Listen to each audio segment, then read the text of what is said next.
solution to what's happening in Iraq? It's easy to see what's happening. Basically, the Sunni and the Baathists ran this country under Saddam Hussein. Now they're out of power, they're unhappy about it. The Shia under Maliki run the country now. They were out of power for 1,000+ years. They don't want to give any of it up. That is the cause of the violence. There are other contributors. The militias, the foreign fighters, there are other contributors. But that's the undercurrent for the violence in Iraq. It will never change until and unless the Sunni and Shia decide they are going to reconcile politically.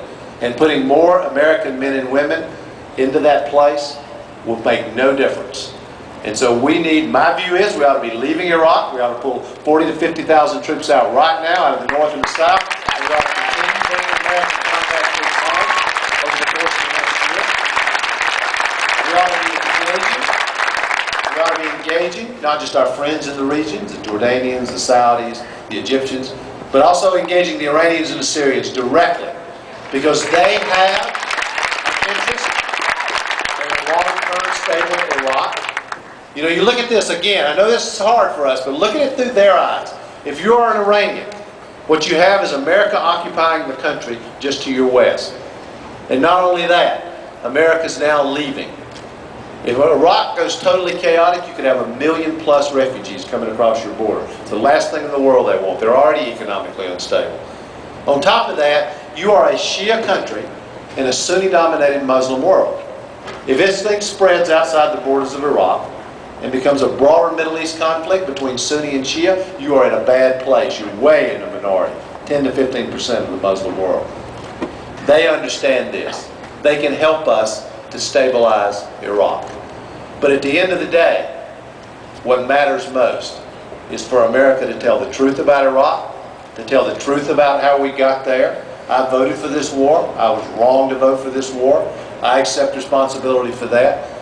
But America needs to tell the truth about how we got there and where we are today. Because it is the only way, at the end of the day, that we have the moral authority and the moral standing to lead in the world. The world has to see us as a force for good again. We have to be the example that we need to be at home, and we need to be leading and showing example around the rest of the world. It is who we are. It's what America is. At least when we're at our best, it's what we are. And I want to say to all of you, you know, I have seen in my life young people, students on college campuses change this country. I have seen it up close. I watched young people on college campuses lead the fight for civil rights in America. Not waiting, this is in the 60s, not waiting for somebody to tell them what they're supposed to do, to get their parents' approval, to wait for somebody older and more senior to give them advice. They spoke out with conscience and passion and strength, and they changed this country.